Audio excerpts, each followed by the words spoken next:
Hello bachon, let's read this question. The question says vectors drawn from the origin to the points A, B and C are respectively A vector, B vector and 4A minus 3B vector. Find AC vector and BC vector. Let's start the solution.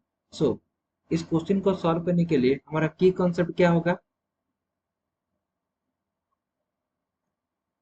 की concept. सो अगर कोई भी vector origin से start हुआ है, origin O point से start होके कोई भी एक पॉइंट में जाता है.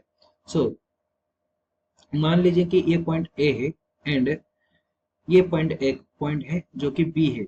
सो अगर ए बी कैलकुलेट करना है, अगर ए बी कैलकुलेट करना है, ए बी इक्वल टू क्या हो जाएगा यहाँ पर हमारा O B vector minus O A vector होता है. ये हो गया हमारा की कंसेप्ट इस क्वेश्चन को सॉल्व करने के लिए.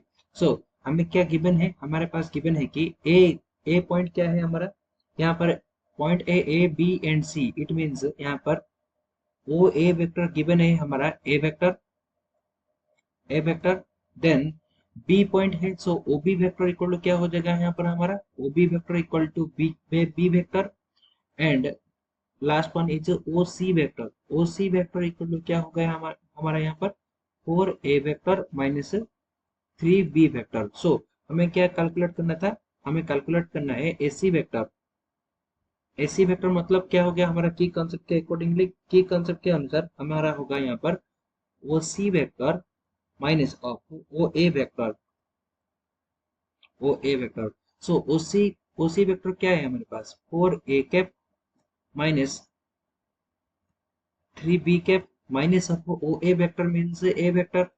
सो ये हो जाएगा हमारा 4a vector minus 3b vector minus a vector.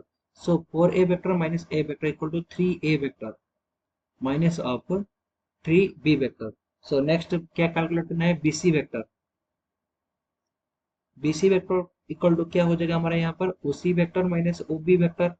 So oc vector equal to given है 4a cap 4a vector minus 3b vector minus OB vector equal to B vector है.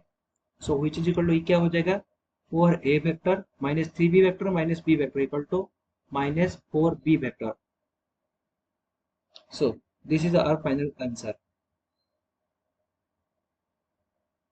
I hope you understood it well. Best of luck. Thank you.